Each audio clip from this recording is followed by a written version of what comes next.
सभी का wisdom coaching centre और शांति पब्लिक इंटर कॉलेज की ऑनलाइन कक्षाओं में स्वागत है। आज मैं आपके बीच क्लास 10th के वास्तविक संख्याएं नामक चैप्टर को लेकर के उपस्थित हुआ हूं, जिसमें सर्वप्रथम हम पढ़ेंगे प्राकृतिक संख्याएं।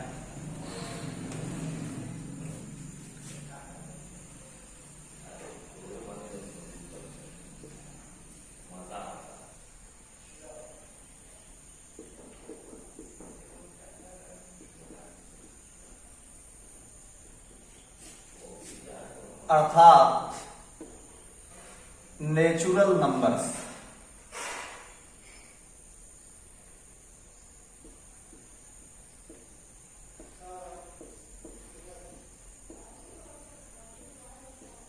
नेचुरल नंबर्स प्राकृतिक संख्याएं वे संख्याएं होती हैं जिनके माध्यम से हम वस्तुओं की गणना करते हैं, अर्थात वस्तुओं को गिनते हैं। अब हम वस्तुओं को किन संख्याओं के माध्यम से गिनते हैं?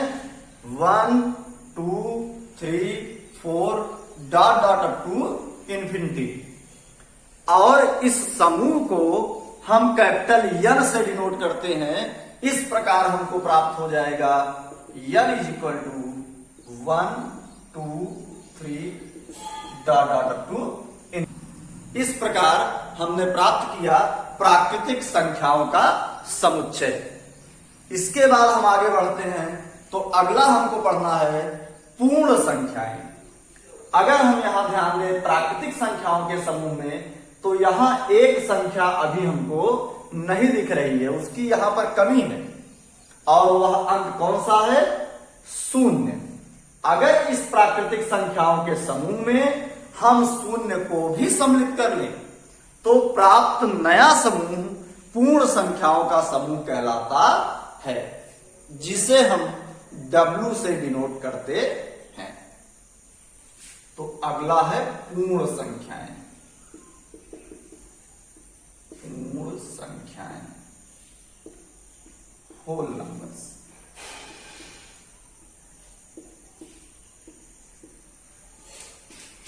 होल नंबर्स, इसे हम W से डिनोट करते हैं, और यहां पर हमको प्राप्त हो जाएंगी संख्याएं 0, 1, 2, 3 dot dot up to infinity. अब यहां से एक बात यह समझ लेना आवश्यक है कि प्रत्येक प्राकृतिक संख्या एक पूर्ण संख्या होती है।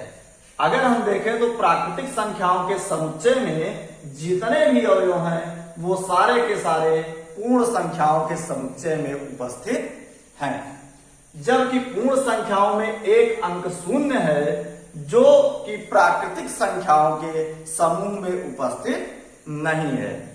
अर्थात प्रत्येक प्राकृतिक संख्या तो पूर्ण संख्या होती है, किंतु प्रत्येक पूर्ण संख्या एक प्राकृतिक संख्या नहीं होती है। इसके पश्चात संख्याओं का जो अगला समूह होता है उसे हम पूर्णांक के नाम से जानते हैं। तो आइए समझते हैं पूर्णांक क्या है।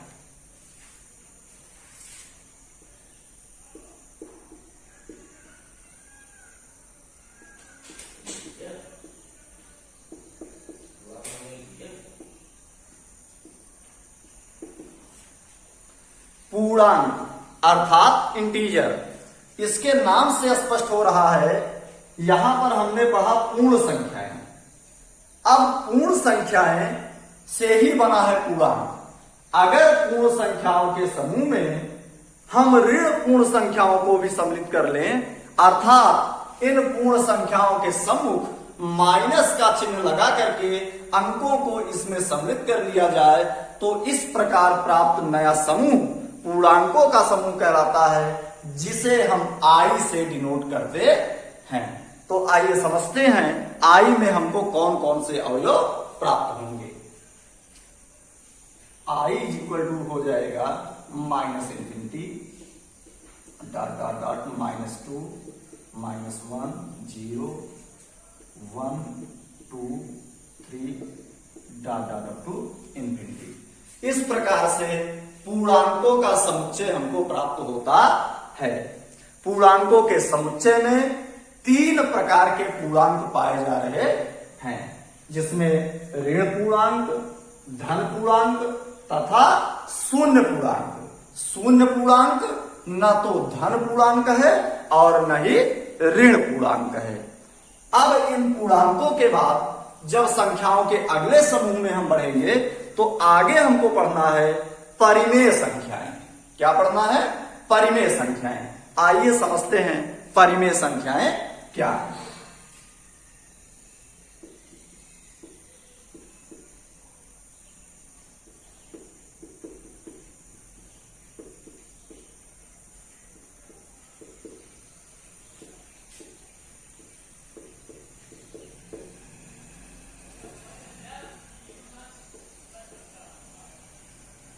परिमेय संख्याएं अर्थात रेशनल नंबर्स।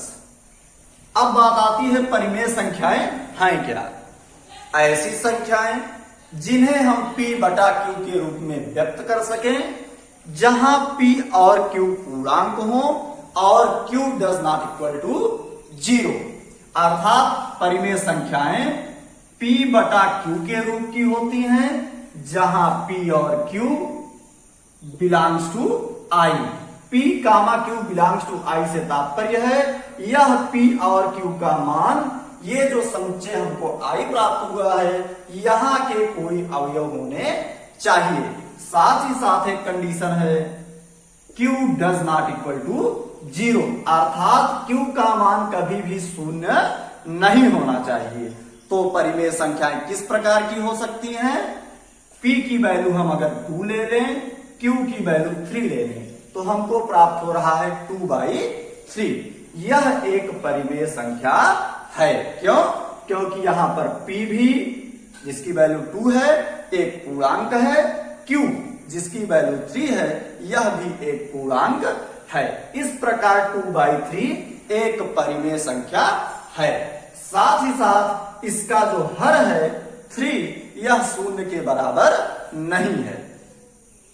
अब यदि हर शून्य के बराबर हो जाए, जैसे 5/0, अगर 5/0 लिखा है तो क्या यह एक परिमेय संख्या है?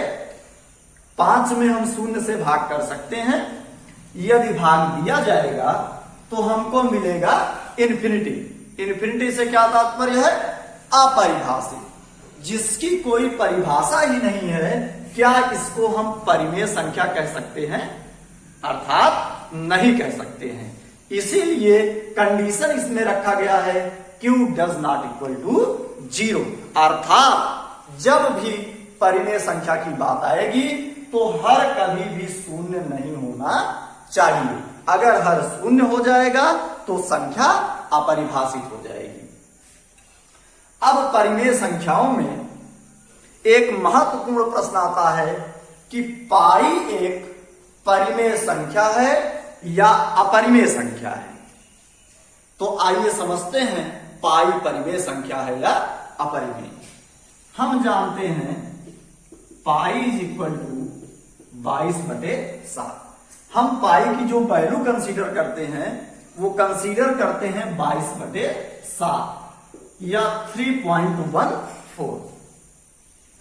इस प्रकार अगर 22/7 को हम देखें तो यहां पर यह P बटा Q के रूप में व्यक्त है, जहां P भी पूर्णांक है और Q भी पूर्णांक है। 3.14 को यदि देखें तो इसको हम व्यक्त कर सकते हैं 314/100। तो अब यहां से 22/7 भी एक परिमेय संख्या है और 314/100 भी एक परिमेय संख्या है। इस प्रकार पाई एक परिमेय संख्या होनी चाहिए। किंतु यहां यह ध्यान देने योग्य बात है कि पाई एक परिमेय संख्या न होकर के यह एक अपरिमेय संख्या है, क्योंकि पाई की वैल्यू 22/7 के लगभग बराबर होती है या 3.14 के लगभग बराबर होती है। कैसे लगभग बराबर होती है इसको आप समझिए। पाई की वैल्यू 3.14 2579 डॉट डॉट डॉट इस प्रकार से होती है। यह पाई की एग्जैक्ट वैल्यू नहीं है, मैं एक एग्जाम्पल के तौर पर इसको लिया हूं कि अगर पाई इज इक्वल टू हो जाए 3.142579 डॉट डॉट डॉट, तो क्या आप इसको परिमेय संख्याओं के रूप में व्यक्त कर सकते हैं?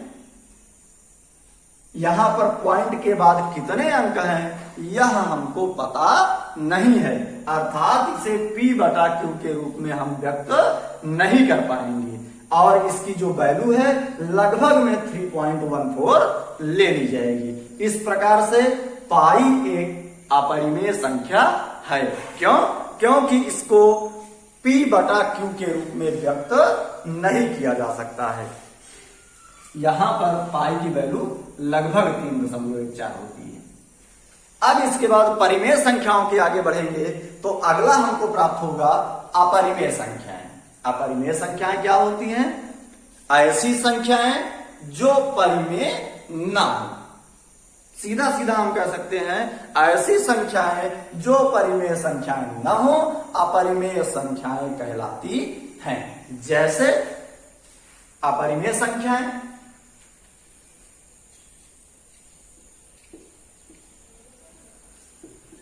अपरिमेय संख्याएं अपरिमेय संख्याओं में जैसे √2 √2 एक अपरिमेय संख्या है। क्यों? क्योंकि इसको हम P बटा Q के रूप में व्यक्त नहीं कर सकते हैं। अब आपके दिमाग में आ रहा होगा कि अरे इसके बटे में भी तो हम 1 लिख सकते हैं, अर्थात यह तो P बटा Q के रूप में हो गया। लेकिन यहां आप ध्यान पूर्वक देखिए, क्या जो अंश है √2 यह एक पूर्णांक है? √2 एक पूर्णांक नहीं है, अर्थात यह एक परिमेय संख्या नहीं है। क्यों? क्योंकि इसे हम P बटा Q के रूप में व्यक्त तो कर ले रहे हैं, किंतु P और Q दोनों पूर्णांक नहीं है, अतः √2 एक अपरिमेय संख्या है। ऐसे ही √5 भी एक अपरिमेय संख्या है। किंतु क्या √4 एक अपरिमेय संख्या है? √4 को हम सॉल्व करेंगे तो हमको मिलेगा 2 और 2 को 2/1 के रूप में हम व्यक्त कर सकते हैं।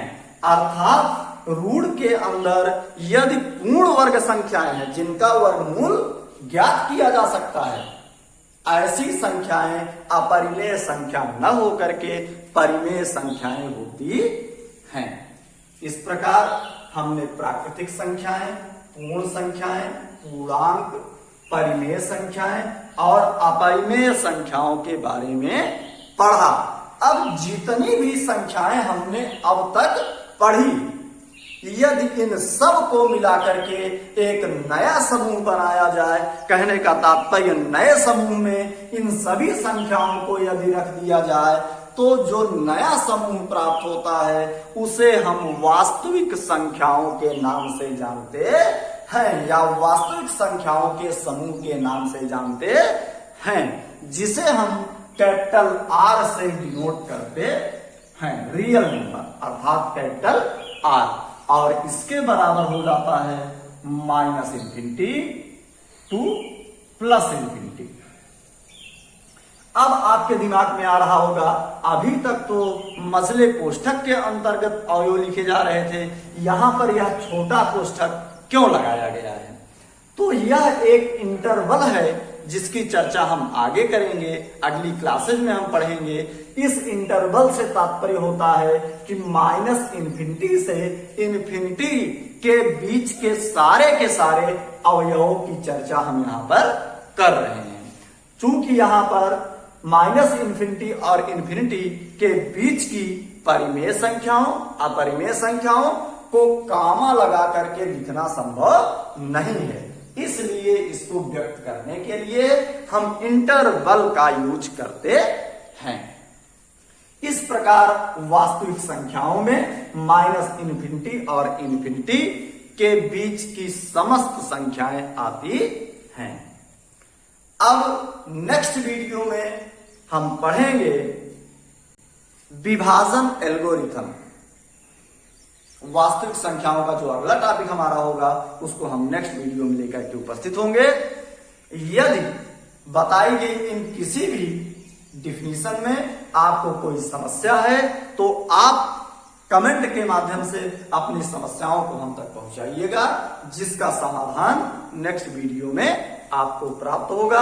और यदि अभी तक आपने हमारे चैनल को सब्सक्राइब नहीं किया है तो नियमित जुड़े रहने के लिए, जिससे कोई भी नया वीडियो आवे तो आपके पास नोटिफिकेशन पहुंच जाए, इसके लिए आप तुरंत चैनल को सब्सक्राइब कर दीजिए।